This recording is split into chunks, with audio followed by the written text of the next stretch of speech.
Hi everybody, Cindy here with Pathways Homestead. Today we are making some more mozzarella cheese. This is my family's favorite cheese, although the yogurt cheese or cream cheese is turning out to be number 2.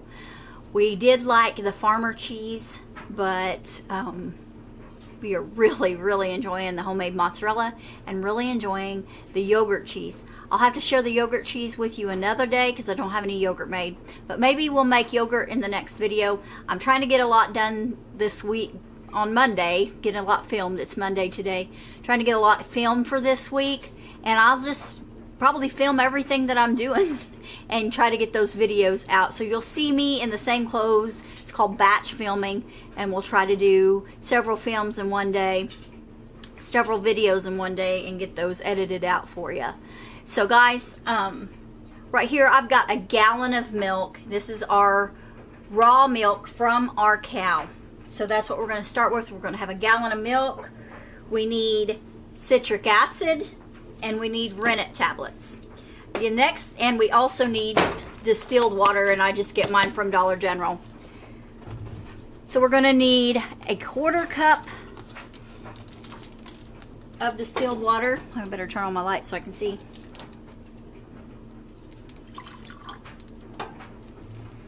And we're going to need a whole cup of distilled water. So we're going to add a Renet tablet to the 1/4 cup of water of distilled water. And you should use distilled water no matter what kind of water you have, because the minerals and stuff that you have in your water, or chemicals if you have city water or rural water, will interact with your cheese making. So distilled water works best. Alright, and we're going to need a 1.5 teaspoons of citric acid in the full cup that we're going to dissolve.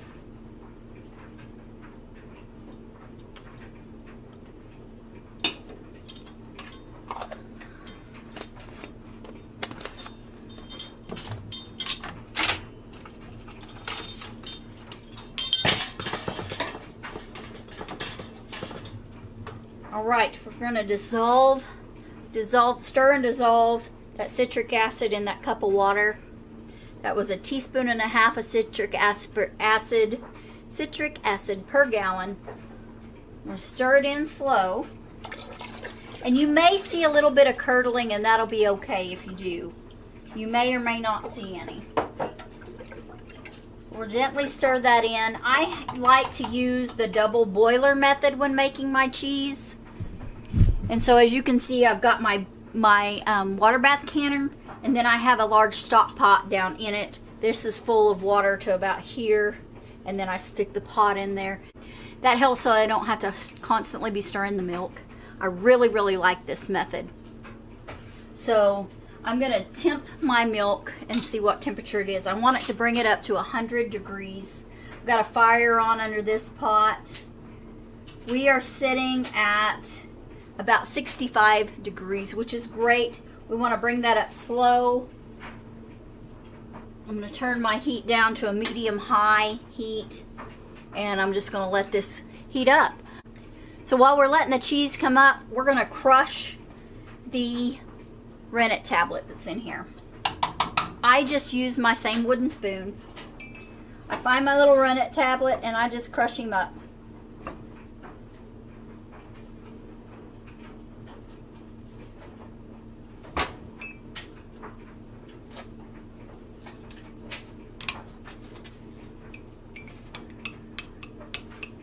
And stir till he's dissolved. And sometimes you'll find little pieces of that Renet tablet. Go ahead and crush those as well on the side of the cup, and keep stirring, because you want that dissolved completely into that water. We're going to use that here in just a little bit when we get our milk up to 100 degrees. Some folks only go to 90 degrees, and my recipe says 100.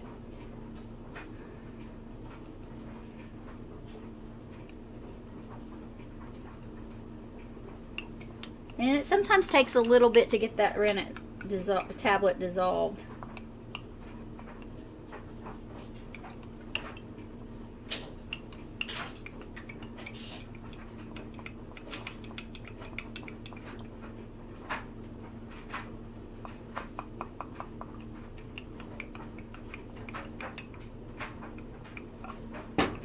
Right, we're gonna let that sit. We're gonna let this come up to temperature and we'll be back in a minute.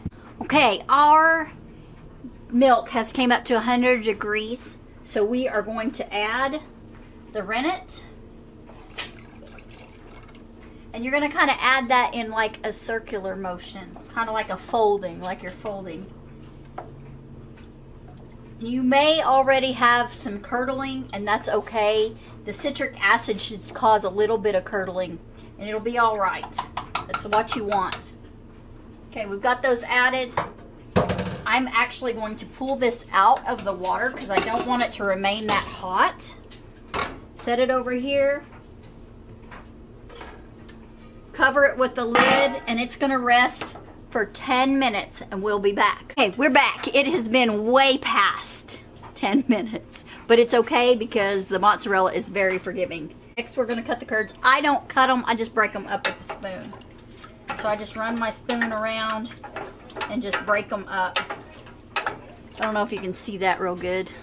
Just run my spoon around and break up the curds. I don't cut them. And at this point, you could make cottage cheese if you wanted to. It'd be a little bit different than cottage cheese, but it would still work. Okay. Okay, I think that's good. I'm going to heat it back up to around 100 degrees. Put it back in my water.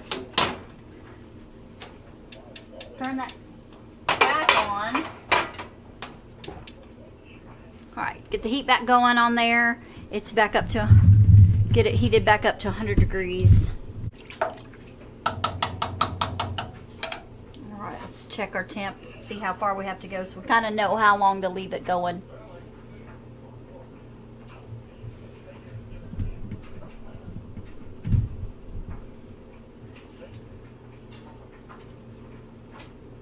Okay, so it's at about 85, so we don't have very far to go to 100. But again, we can do the double boiler method and we don't have to keep stirring it and worrying about it scorching. We can just walk away and try to do something else, but not be gone too long like I was last time.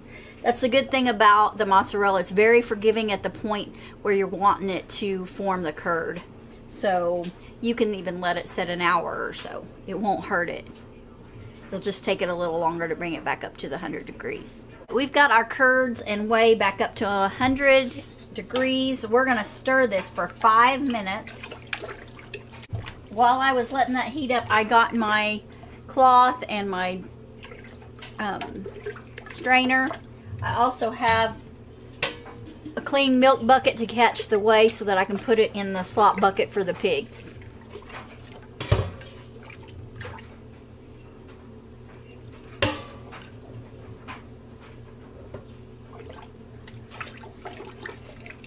Mozzarella is really easy, and it really doesn't take that long to make if you don't get sidetracked. But it's very forgiving if you do get sidetracked. That's why it's a nice cheese for me to make here on the homestead. And my family absolutely loves it.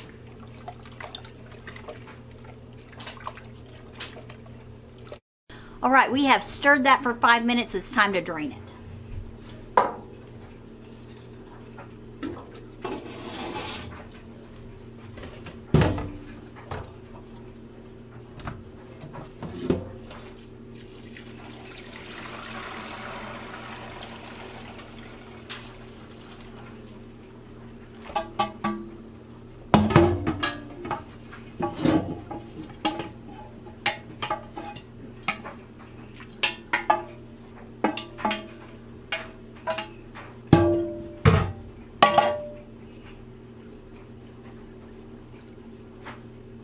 Okay, we're letting that drain here in the sink.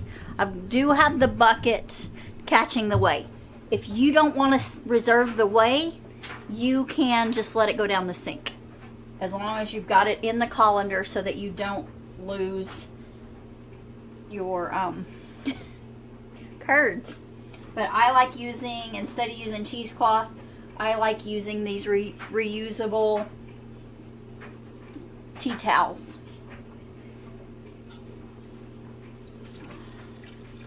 We're just going to drain that real good.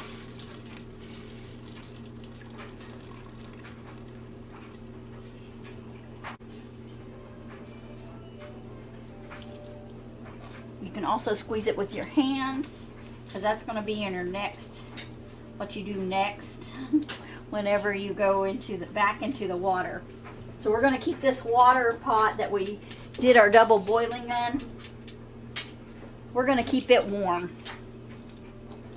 We want that water just handleable.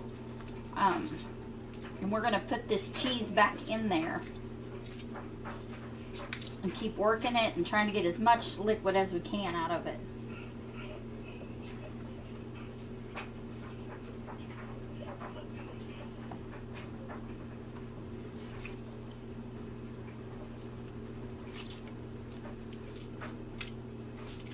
I'm going to use this, I don't even know what you would call it, but I'm going to use it because it's perfect for my cheese. So we're going to put this cheese back in the hot water for 1 minute.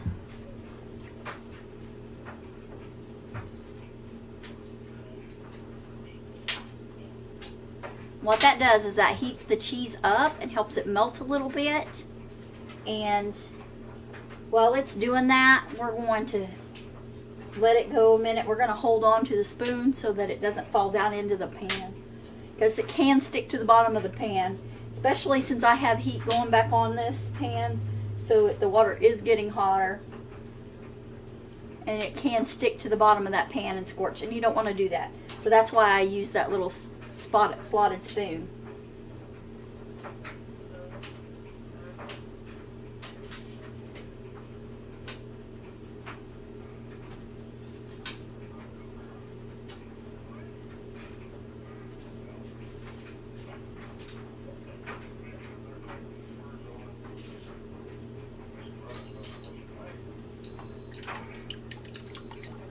Okay, it's been in there about a minute.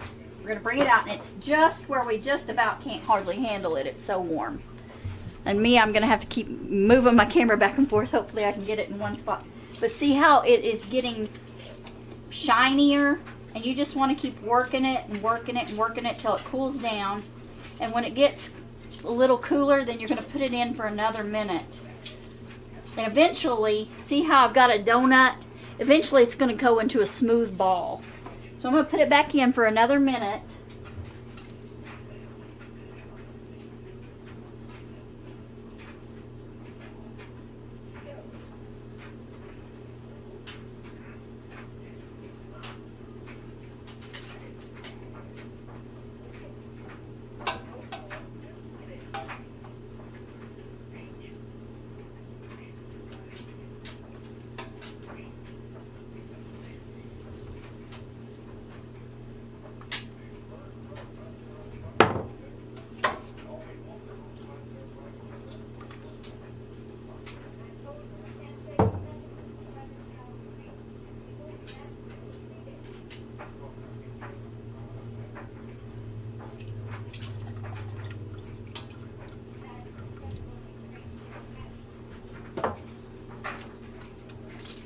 Oh, it's looking better already. This time we're going to salt it. I like using the pink Himalayan salt. But see how it's no longer a donut and it's getting rounder and rounder. Oh, there we go, back to the donut. So we're going to have to put it back in one more time. But I'm going to keep adding salt because I want it salty.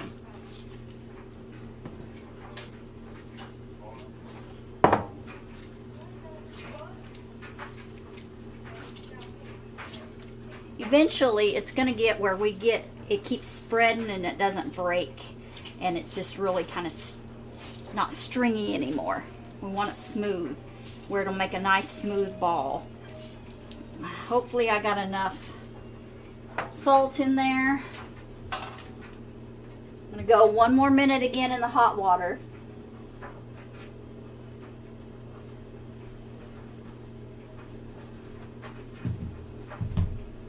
You'll only do this 3 to 5 times.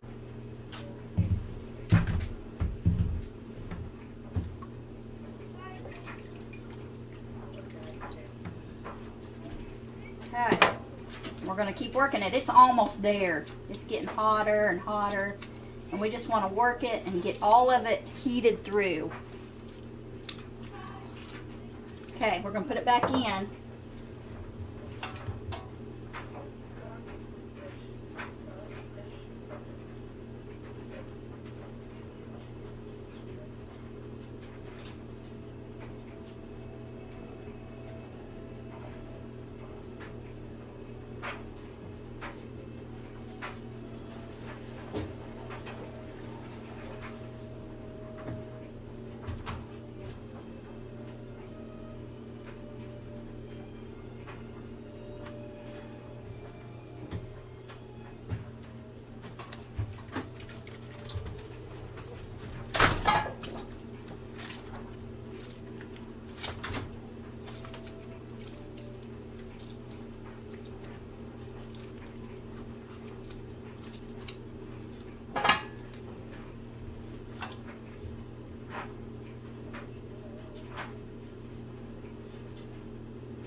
All right, we've got it.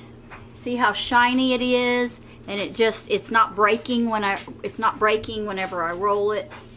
So it has reached its where we want it. That's the consistency we want. I formed it into a nice little round disc. Now I am going to put this in a bowl and put this in the refrigerator, and when it cools down, actually right now it's ready to use, but you can cool it down if you want to. But yeah, there we go, mozzarella. Thank you guys for watching today, and I pray you have a blessed day. Remember, God made you special, and He loves you very much. Thanks, guys. Homemade mozzarella out of our freedom juice.